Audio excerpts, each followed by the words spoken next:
Vamos con esas preguntas y respuestas de esta semana.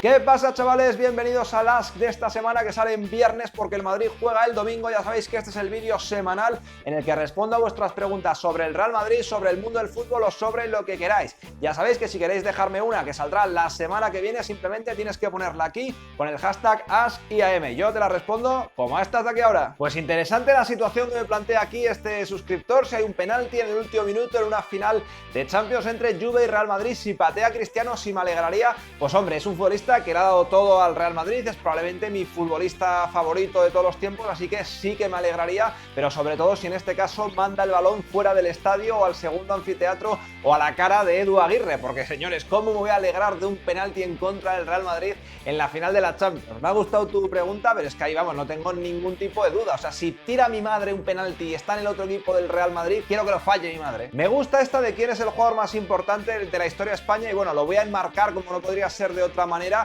a esta generación dorada que ganó Eurocopa, Mundial, Eurocopa. Y es que tengo dudas realmente, pero te diría o Casillas o Iniesta. Te diría Casillas porque al final es el que está en la foto prácticamente todos los días grandes o al menos trascendentales de aquella selección. La tanda de penaltis contra Italia, el penalti a Cardoso en cuartos de final contra Paraguay, los dos mano a mano contra Robben en la final de la Copa del Mundo, y luego en la Eurocopa y después también tiene grandes actuaciones en los penaltis, por ejemplo, contra Portugal. Así que yo creo que me quedaría seguramente con Casillas, pero bueno, de jugadores de campo, digamos, para mí Iniesta, no solo por ese gol, sino también porque la Eurocopa 2012 fue el mejor con mucha diferencia, y yo creo que me quedaría con esos dos futbolistas. Pero bueno, lo de Casillas, lo que os he dicho siempre, es que para mí, no sé si será el mejor portero de los últimos 20 años, pero sin duda es el portero más trascendente que yo he visto jugando al fútbol, por esa capacidad que tenía para subrayarse en momentos límite, que siempre durante al menos 8 o 10 años en su carrera pues fue salvador. Vamos a ir ahora con dos preguntas de la política de fichajes, del tema de los jóvenes, que os interesa mucho y a mí también.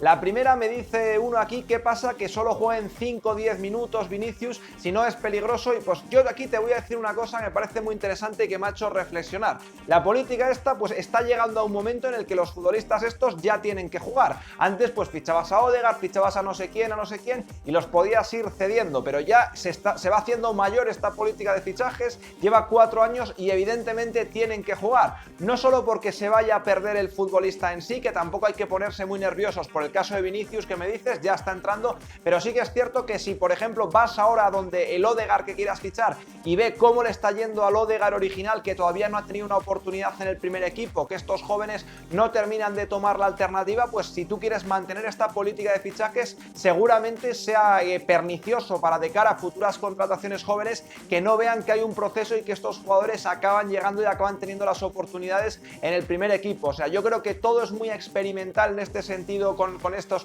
política. Me encanta, ya lo sabéis, creo que el Real Madrid ha buscado una manera pues de anticiparse al mercado, pero ahora le llega un momento en el que, para ver qué material tiene entre manos y también para que esto sea un reclamo de cara a futuras contrataciones, estos chicos tienen que empezar a tener oportunidades de verdad, lo cual, claro, tampoco tiene que ser un atentado, digamos, contra pues la competitividad del momento. Es un equilibrio complicado, pero bueno, yo creo que lo sabrán hacer. Y la segunda sobre esto, pues bueno, me pones ahí una lista de futbolistas pues más o menos de perfil similar, pues los Vinicius, Brahim, Odegaard, etcétera, etcétera, largo, etcétera, porque hay muchos. Y bueno, aquí yo lo que yo pienso es que se fichan muchos porque no todos te van a salir. O sea, todos estamos convencidos, ojalá salgan todos, ojalá sean todos estrellones o al menos jugadores más que válidos para el primer equipo, pero hombre, la probabilidad y lo que es el fútbol te dice que alguno de estos se te va a quedar por el camino o que no va a tener la explosión y la proyección que tú esperabas cuando consigues ficharlos. Pero bueno, en el mejor de los casos de que todos exploten o de que todos sean jugadores pues muy buenos o top, pues también tienes la vía de venderlos. Recordemos que el Real Madrid vendió a reservas como James Rodríguez y como Morata. Podemos entrar en si están bien vendidos o no. Perdón, no, me voy a ceñir en Morata porque James no está vendido, pero bueno, a Morata lo vendió por 80 millones siendo un suplente del Real Madrid. Así que estos chicos, los mejores de todos, se quedarán, serán las futuras estrellas del Real Madrid. Algunos igual se convierten en jugadores de equipo, como pueda ser Ceballos o como pueda ser, yo que sé, Isco, y otros pues igual la rompen mucho, pero no tienen hueco en el Real Madrid y se puede hacer una buena venta, como ya se ha hecho, insisto, con Morata. El propio Jesse salió por 25 millones, cuando 25 millones años todavía significaban algo, así que bueno, es una cuestión de acaparar talento y luego acaparar jugadores que ojalá te exploten y luego pues ya irás viendo casi qué haces con ello. Marcelo Extremo, habéis llegado 2 o 3 con esta pregunta, me parece interesante. En los albores de su carrera, igual algunos sois muy jóvenes y no lo visteis, cuando llegó al Madrid sí que jugaba de extremo, porque ahí lo que veían los entrenadores es que tenían un talentazo absolutamente tremendo, pero que era más anárquico incluso que ahora, tácticamente era muchísimo más desastre, lo cual era normal por su edad, pero yo ya vista toda la carrera de Marcelo, sinceramente creo que no sería un extremo top a día de hoy. Creo que su posición es la de lateral, porque una de las cosas que tiene es la sorpresa, una de las cosas que tiene es la llegada desde atrás, saber ocupar espacios cuando no se espera, y yo creo que restarle esos 30 metros no le vendría nada bien a Marcelo, porque mucha de la parte de la imaginatividad que tiene jugando al fútbol es porque lo ve todo desde atrás y llegando. Yo creo que sería un decente extremo, pero no hubiera sido ni sería un lateral lo que ha sido como lateral, que es alguien súper top. Evidentemente, pues te quitaría los problemas defensivos de Marcelo, pero bueno, yo creo que con Marcelo la cuestión es recuperarle como lateral izquierdo. Si se le puede recuperar como lateral izquierdo, tiene por lo menos, creo yo, un par de años más en el tanque. Si vamos a ver lo que está siendo en los últimos meses, ni delantero, ni extremo, ni nada, Lacito y al Arsenal. Súper interesante esta de si Mbappé está sobrevalorado. Yo, si la palabra es sobrevalorado, te voy a decir que creo que no, porque yo creo sinceramente que es la mayor burrada que hemos visto con 20 años, pero yo creo que sí que es cierto que el hype probablemente se nos ha ido un poco de las manos, y con Mbappé pues se nos olvida, por ejemplo, que marcó menos goles en 2018 para su club que Gareth Bale. Uno parece que está haciendo la mayor mierda de temporada y el otro parece Dios en la tierra. Yo creo que Mbappé, por ejemplo, en el Mundial, pues tuvo para mí una de las mejores actuaciones, no ya solo de este Mundial, que fue la mejor, sino de los últimos 3 o 4 Mundiales. Ese partido contra Argentina, que un partido importantísimo, evidentemente, pero luego en el Mundial, si lo miramos fríamente, hubo algunos encuentros que tampoco hizo gran cosa. Eso cada vez le está pasando menos, cada vez es un jugador más sólido. En esta Champions ha ido de menos a más y al final ha ayudado mucho al Paris Saint-Germain, y yo creo que no es sobrevalorado, que es quizás un poco sobrehypeado, si me permites utilizar la palabra, porque todos lo estamos poniendo ya de que ya está, pero creo que todavía el gran Mbappé, el grandísimo Mbappé, todavía no ha llegado. O sea, imaginaros lo que va a ser. También me gusta esta sobre Isco, y yo creo que con el tema de Isco se habla mucho. Hay que diferenciar quién habla de Isco. Por ejemplo, todas las preguntas a Solari, gane o pierda el Madrid, son para meter mierda. Hubo un periodista que hasta le preguntó a Brahim Díaz por Isco, así que eso es una cosa de la enfermedad mental que tienen los que van a la sala de prensa, que yo quiero dejarla de lado. Y bueno, es un futbolista en torno al que luego hay debate, aunque sea sano, porque es un jugador de estos de tipo Guti, en el sentido de que nunca va a poner de acuerdo a todo el mundo. A mí me parece que Isco no es una superestrella mundial, no es un jugador en torno al que hacer girar ningún proyecto ni ninguna selección, pero ojo, es un jugador muy bueno para estar dentro de un equipo titular, porque es que Isco ha tenido tramos de titular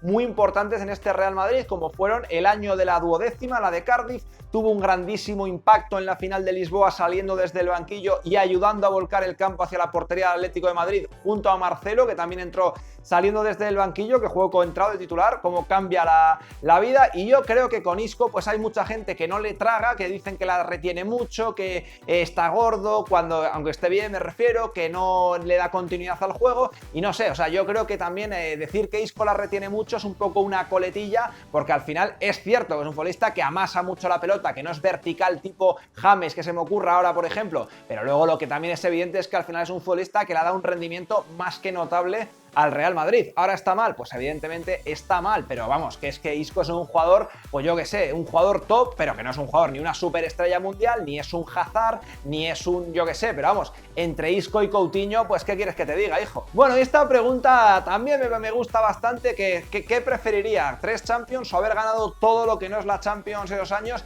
Y yo te voy a decir una cosa, o sea, es injustificable lo que está pasado en esta década con la Liga, de ganar solo un par de ellas, pero de verdad, cuando de aquí a 30 o 40 años los libros de historia del fútbol, la gente hable de equipos y tal, a este Real Madrid de las 3 Champions y de las 4 de 5 no le van a recordar si ganaba o no la Copa del Rey, no le van a recordar si ganaba o no la Supercopa de España y torneos menores en comparación con el santo grial que es la Champions, y que es lo que buscan absolutamente todos. Me acuerdo una frase que me dijeron de cómo es la importancia de la Champions, que hubo un equipo que fue la Quinta del Buitre, que ganó creo que 4 o 5 ligas seguidas con el Real Madrid, pero no ganó la Champions, y le llaman la Quinta quinta del buitre, y a un equipo del Barça que ganó también 3 o 4 ligas seguidas y además ganó la Champions, le llaman el Dream Team. Le llaman ellos, pero bueno, pero así es la cosa del relato de aquella época. O sea, las ligas hay que ganarlas, hay que competirlas, hay que estar ahí.